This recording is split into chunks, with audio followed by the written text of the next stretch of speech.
شەهید بێریتان سیمبولی بەگژداچوونەوەی خیانەت. بەر لە 31 ساڵ دەستی ڕەشی خیانەتی ناوخۆ شەهید بێریتانی بەو چارەنووسە گەیاند کە لە نێوان مردنێکی شەرەفمەندانە و لەسەر پێ لەگەڵ مانەوەیەکی لەسەر چۆک و تەسلیم بوون بژاردەی یەکەمیانی هەڵبژارد. بێریتان ناوێکی درەوشاوە کە جێگای خۆی لە ناو گۆرانی و فیلم و پەرتووکەکاندا کردوتەوە وە کێمای تێکۆشان و ڕادەز نەبوون تا دوا دڵۆپی خوێن و بەگژدا چوونەوەی هێڵی خیانەتی ناوخۆیی چالاکیەکەی کاریگەریەکی وهای دروست کرد کە ئەو پێشمەرگانەی بەرامبەری شەڕیان دەکرد چەکەکانیان فڕێ بدەن و ناوی بێریتان لە منداڵەکانیان بنێن. لە ئامێزی چیای خواکوور لووتکەیەک بە ناوی شەکیف قوت بۆتەوە کە یەکێکە لە سەرسەوزترین و بەرزترین لووتکەی چیاکانی کوردستان. ئێستا ناسنامەیان گۆڕاوە بە شەهید بێریتان. ئەو لووتکەیە مەیدانی چالاکیە گیان بازیەکەی شەهید بێریتانە و گۆڤانی دەیان داستانی قارەمانانەی گەرێلاکانی ئازادیە.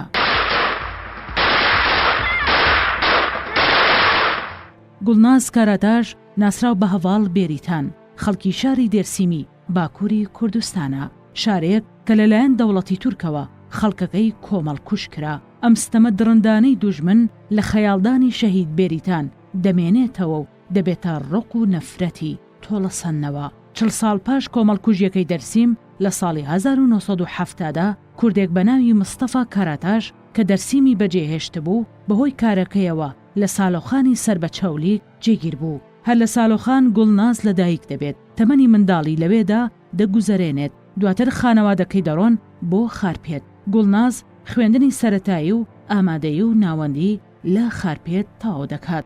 خانەوادەکەی شەهید بێریتان لە گەڕێکێک بە ناوی فەوزی چاکماک دەگیرسێنەوە کە بە گەڕێکی حەلەویەکان و کوردە شۆڕژگێڕەکان دەناسرا.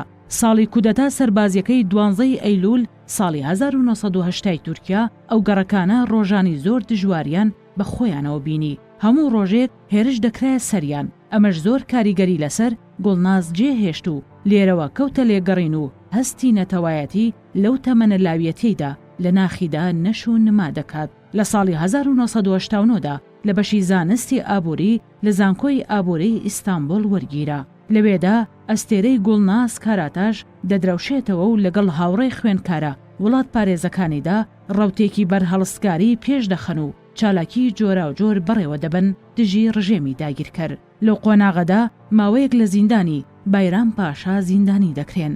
دوای ئازادکردنی لە نۆی ئایاری ساڵی 1992 بڕیاری شۆڕەژگێڕانەی خۆی دەدات و لە چیای جوودی بەشداری ڕیزەکانی گەرێلا دەبێت. پێشەوەی بگاتە چیا لە ژێرکاریگەری هاوڕێ بنەفش ئاگالدا ناوی ئەو هەڵدەگرێتەوە، بەڵام کە دەچێتە چیا دەبینێ زۆر گەرێلایتر ناویان بنەفشە بۆیە ناوی خۆی گۆڕی بۆ بێریتان.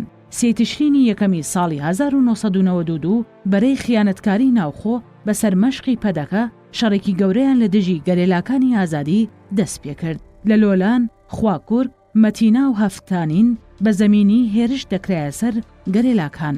لەلایەکی دیکەشەوە دەوڵەتی داگیرکەری تورک لە ئاسمان و زەمینەوە هێرش و بردومانی ئەنجام دەدا.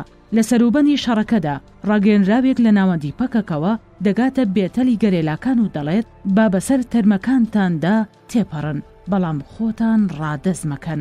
شەهید بێریتان لە گەرمەی شەڕدا ئەو پەیامەی پێدەگات. لە 25 تشرینی یەکەم دژواری شەڕەکە دەگات هەلووتکە.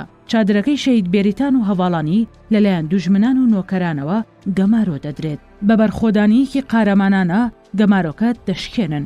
شەهید بێریتان بریندار دەبێت، بەڵام کۆڵ نادات و خۆی دەگەیەنێتە سەر تاشەبەردێکی لووتکەی چیای خواکوور تا دوا فیشەک شەڕ دەکات. دواتر داوای لێ دەکەن ڕادەز ببێت، بەڵام ئەو لە بری ڕادەز بوون بە هێڵی خیانەتی ناوخۆ بەرخۆدان تا مردنێکی شەرفمەندانە هەڵدەبژێرێت. لەو کاتەدا چەکەکەی پارچە پارچە دەکات و خۆی فڕێ دەداتە خوارەوە و شەهید دەبێت. شەهید بێریتان گیانی خۆی کرد بە دروشم و بانگەوازی ڕێگای تێکۆشان و بەرخۆدان. لە پێناو ئازادیدا و تا ئەمڕۆژ ئەو ڕێگایە هەزاران ڕێبواری بێریتان ئاسای کەمەند کێش کردووە. لە بەرامبەردا هێڵی خیانەتی ناوخۆیی بەسەر مەشقی پەدەکە تا ئەمڕۆژ درێژەی بەخۆی داوە و هێشتا دەستی سوورە بە خوێنی شۆڕژگێڕان و ئازادی خوازان.